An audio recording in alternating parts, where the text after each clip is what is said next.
Brought to you by Express Care Health and Skin Center. Get in, get out, get better. Welcome back to Healthy Living. It is estimated that there are 48 million foodborne illness cases that occur every year, and at least 128,000 cases result in hospitalization, and another 3,000 actually die from contaminated food.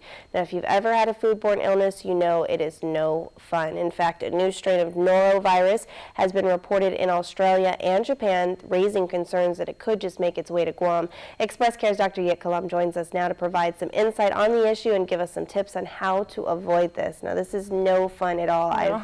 I've been a victim of this. So what is foodborne illness, and what are the symptoms? Yeah, well, Mindy, I'm glad everybody's probably had their dinner already because we get vomiting and diarrhea from foodborne illness for sure, because it's the body's way of purging and detoxifying that poison that's in your system from either bacteria, viruses, or parasites, or sometimes just even toxins like lead or mercury. But basically, there are about over 200 different kinds of foodborne illnesses that you can pick up. So many. So that's, I mean, you kind of just don't want to think about that stuff when you're eating. It's a miracle you don't get sick every day. All right, so then how do these foodborne illnesses, I mean, is it in the way that the food's prepared, or the handling of them, that these illnesses then get to us when we sit down and eat? Yes, there's a couple of ways.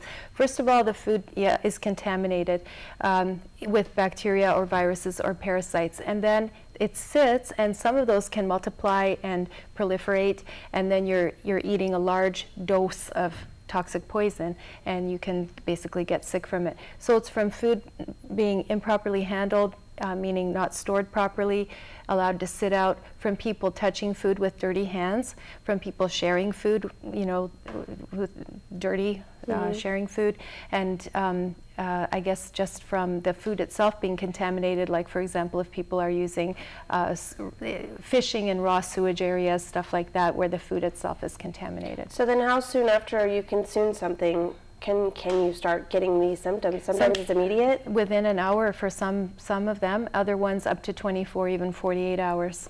Okay. Now, what is norovirus? I mentioned that in the intro a little bit. Public Health has been putting out some notices about this and really raising some concerns that this is a new strain of this foodborne illness that people really need to be careful. Right. It's super contagious, and it is the most common foodborne illness that there is. There's over 5 million cases every year in the United States, and now there's a bit of an outbreak. It's so contagious because very little is needed to make you sick. Okay.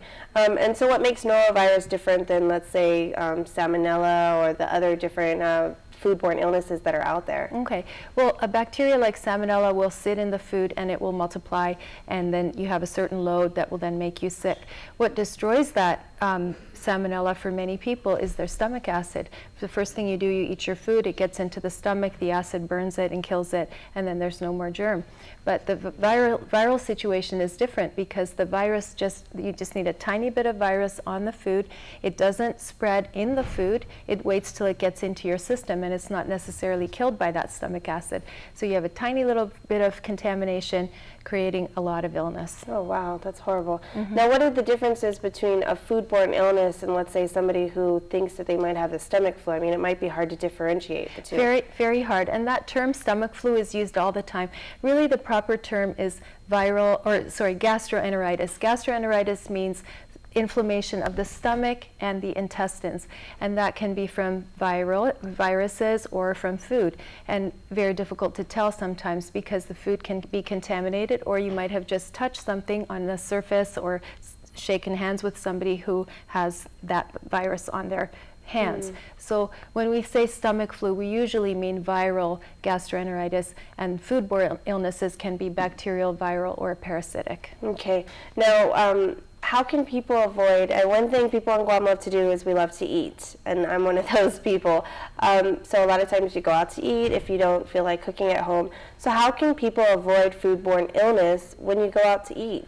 It's really difficult. Pick a restaurant that's clean and that has good sanitation standards. You know, it's very challenging to know what's going on in the kitchen. It's more for those restaurant owners and workers in restaurants. If you have sores or wounds on your hands, or if you're sick, you really should not be handling food, even with gloves on, because the gloves will still you know, allow some germs to get out, and you shouldn't be serving food either to people. So that's just really important. As far as you know, sanitation in restaurants, they have procedures where they should be sterilizing and cleaning and all of that, but of course it's possible to get sick. Okay, now for those people who rather stay home and cook, and I mean we do on a regular basis, what food preparations or what precautions can we take at home to make sure that we try to avoid getting it? Right. So from the supermarket, go home. Go straight home and put your food in the refrigerator. Make sure your refrigerator is at 40 degrees or less to keep your food from spoiling.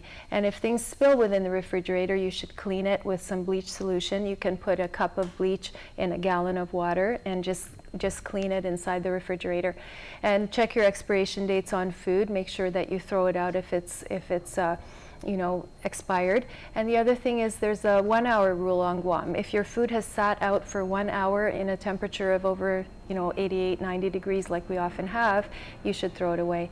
In the States there's a 2 hour rule, but here we really are on a 1 hour rule. And that's especially to do with things like kelaguen and the raw foods, the shrimp and so on that people enjoy here on this island.